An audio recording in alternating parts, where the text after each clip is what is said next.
Bonjour et bienvenue dans cette capsule vidéo du calendrier de l'Avent des petites astuces énergétiques.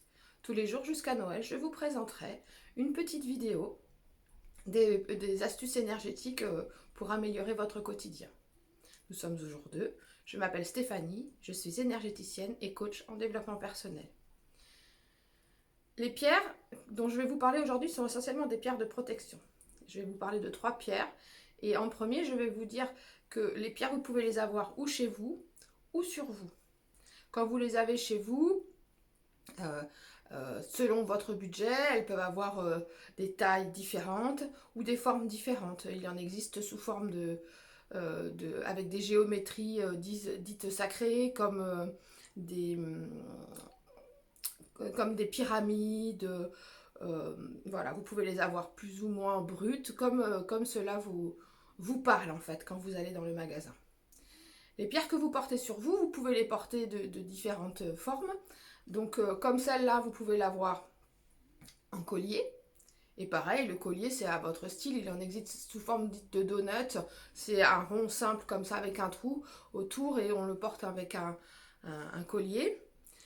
Mais c'est à votre goût et à votre budget. Vous pouvez les porter en bracelet comme ça reste un budget en général relativement modéré. Ou vous pouvez les porter dans vos poches sous forme de pierre roulée, comme celle-là que je porte. J'ai un petit étui, je le mets dedans et c'est toujours dans ma poche. Donc je vais vous parler principalement de 3 pierres. Je vais vous parler en premier de celle-là, qui est un petit peu ma préférée. C'est une obsidienne noire œil céleste. On la considère communément comme la pierre la plus puissante au niveau de la protection énergétique.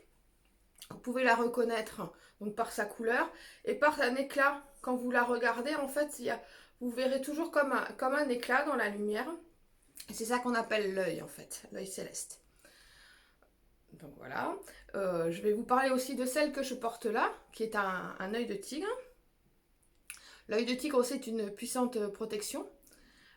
Comme les autres pierres, elle a besoin d'être nettoyée régulièrement et rechargée. Je vais vous expliquer à la fin de cette capsule comment faire. Celle-là, si vous la nettoyez pas, elle aurait une certaine tendance à emmagasiner quand même pas mal les énergies négatives et peut-être à vous faire, un risque de vous faire répondre et rugir comme un tigre. Et l'autre pierre que j'utilise, alors moi celle-là je la porte pas forcément sur moi, je l'ai à la maison. C'est une labradorite. Donc on dit que c'est la pierre des thérapeutes. Voilà, c'est pour protéger aussi de toutes ces énergies, des gens qui viennent vous voir, les énergies négatives, c'est pas forcément des énergies. Voilà, c'est les gens qui viennent en thérapie, ils portent un mal-être en général quand on va voir quelqu'un. Donc nous, ça nous protège en fait, mais vous pouvez aussi l'avoir sur vous. Ça, voilà, c'est comme ça vous parle. Pour protéger ces pierres, en fait, pour nettoyer ces pierres, pardon, il faut les passer sous l'eau. Ces 3 pierres-là particulièrement. Les pierres se nettoient de façon différente les unes les autres, mais moi je vais vous parler de ces 3 pierres. Donc ces pierres-là, il faut les passer sous l'eau. Certaines personnes les laissent un petit peu dans l'eau. Vous jetez l'eau après dans l'eau dans l'évier, il n'y a pas besoin, c'est pas non plus. Et donc ou sinon vous les passez 2-3 minutes sous l'eau. Et quand c'est la pleine lune, comme c'était il y a quelques jours, et vous les sortez, vous les mettez à la pleine lune et vous les laissez toute la nuit dehors. Voilà. Je vais continuer en vous racontant une petite anecdote pour vous dire que les pierres quand même, elles servent à quelque chose. Donc sur moi, donc dans ma poche, je porte toujours une obsidienne quand je travaillais surtout comme infirmière.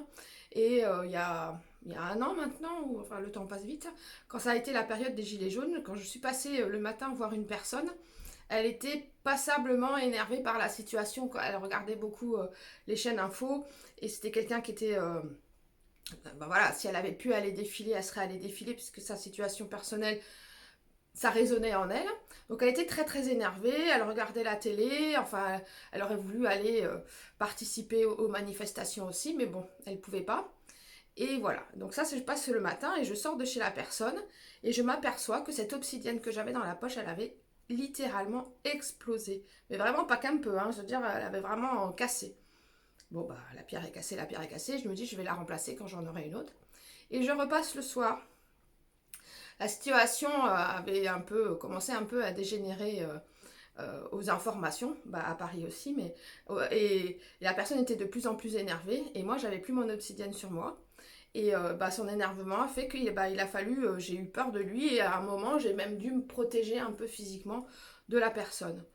Euh, voilà, j'étais moins protégée, et je me suis retrouvée, alors que j'avais rien à faire dans ces problématiques à cette personne, à me retrouver moi au centre de son agressivité. Donc voilà pour la petite astuce du jour, la petite anecdote, pour vous expliquer que moi ça me parle.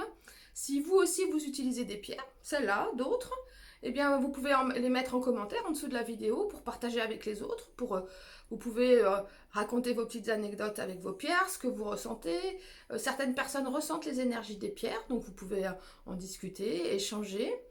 Et si, voilà, les autres pierres que vous utilisez pour vous protéger, et puis des petites anecdotes. Voilà, je vous dis à demain, et je vous souhaite une belle journée de cette période d'avant Noël. Au revoir.